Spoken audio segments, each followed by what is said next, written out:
Bonsoir chers téléspectateurs de Koboro Télévision et bienvenue dans cette édition. Au sommaire de ce journal, rentrée judiciaire 2019-2020 à la Cour d'appel de Parakou ce jour. Des précisions sont à suivre dans cette édition et puis colloque pluridimensionnel de 3 jours pour réfléchir sur la question de la réduction de la pauvreté.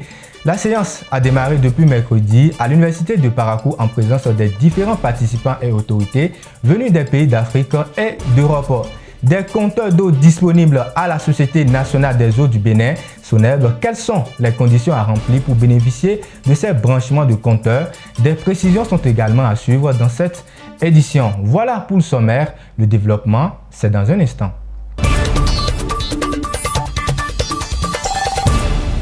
Bonsoir. La Cour d'appel de Parakou a effectué ce vendredi 15 novembre sa rentrée judiciaire, comptant pour l'année judiciaire 2019-2020.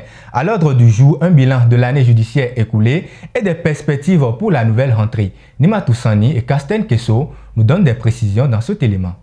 Je déclare la rentrée judiciaire 2019-2020 ouverte. Et voici lancée la rentrée judiciaire 2019-2020 à la Cour d'appel de Parakou ce vendredi 15 novembre.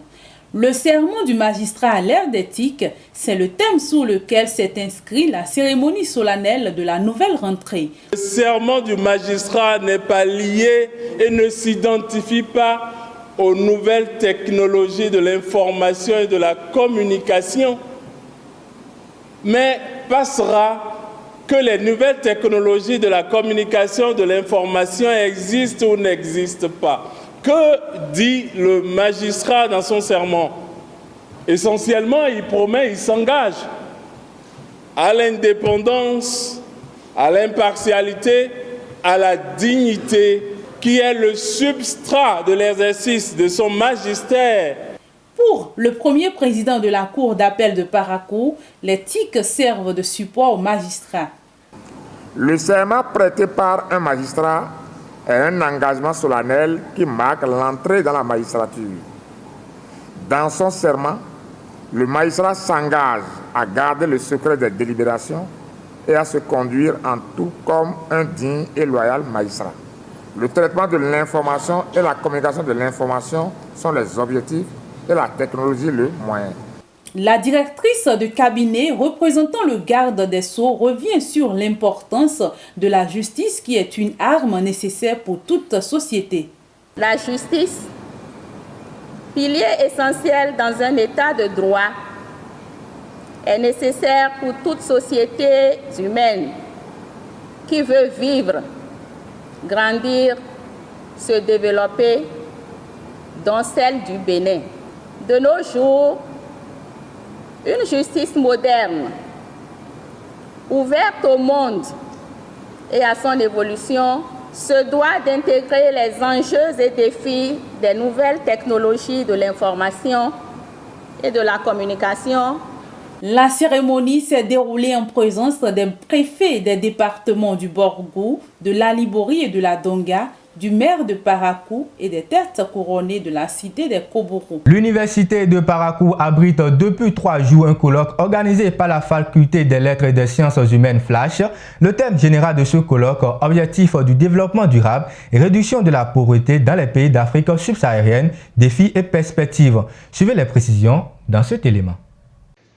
Objectif du développement durable et réduction de la pauvreté dans les pays d'Afrique subsaharienne, défis et perspectives, c'est le thème de ce colloque tenu à l'Université de Parakou ce mercredi en présence des différents participants venus des différents pays d'Afrique et d'Europe.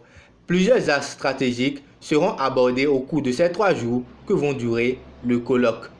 L'appel à contribution qui a été lancé en mai 2019 a permis de recevoir environ 450 résumés, parmi lesquels 254 ont été sélectionnés dans 5 axes comme suit: éducation et employabilité des jeunes, santé et bien-être social, sécurité alimentaire, nutrition et agriculture durable, environnement et climat, et pour finir, autonomisation des femmes, égalité des sexes, inclusion sociale et culture. Le secrétaire général du préfet du Borgou revient sur la nécessité d'un tel colloque qui aborde la thématique de la réduction de la pauvreté en Afrique subsaharienne. Les gouvernants des États africains notamment ceux de l'Afrique subsaharienne, attendent beaucoup de vos échanges en vue de relever les défis liés à la pauvreté et au développement durable dans la sous-région. C'est pourquoi je voudrais vous convier à accorder une attention particulière aux différentes communications et à prendre une part active aux échanges. Des autorités de l'Université de Lomé rencontrées sur place donnent leur impression sur ce creuset d'échanges qu'elles jugent édifiant pour les dirigeants politiques d'Afrique. Ce colloque est une thématique très intéressante parce qu'on s'est rendu compte qu'après les OMD, on s'est engagé aujourd'hui avec les cibles des ODD et cela est une occasion pour qu'on oriente les pouvoirs publics sur les dispositifs et les outils qui doivent orienter pour que cette nouvelle approche de développement durable ne soit pas également un vœu pied. C'est ce qui nous motive à nous retrouver en tant qu'universitaires venus de divers horizons dans une telle manifestation qui porte justement sur les ODD, sur les objectifs du développement durable et qui a pour ambition de réfléchir sur les stratégies à mettre en œuvre, à mettre en place pour que nos pays connaissent désormais le développement. Les activités de la première journée ont été meublées par une communication de Wassar Kwaro Monique, docteur-chercheur à l'université de Calavi, qui aborde les perspectives pouvant contribuer à la réduction de la pauvreté à Parakou. Le colloque a été agrémenté par une animation culturelle au grand bonheur des participants. Le département de chirurgie et spécialités chirurgicales de Parakou a tenu sa deuxième journée pour le compte de cette année en compagnie de la Société béninoise d'urologie ce jeudi 14 novembre à Parakou. Le thème retenu pour cette année, la chirurgie, un droit pour tous.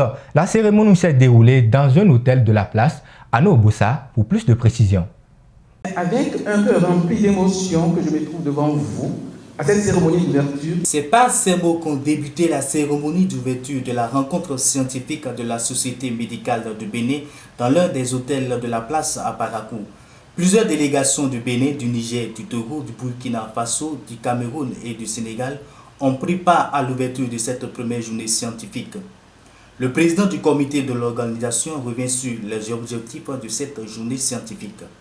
Ils sont de permettre, d'une part, le renforcement des capacités des acteurs que sont les enseignants, les chercheurs, les résidents, les étudiants, en l'occurrence les doctorants, qui pourront se familiariser avec les principaux actes de recherche dans les différentes disciplines chirurgicales et la méthodologie de recherche des différentes formes de présentation.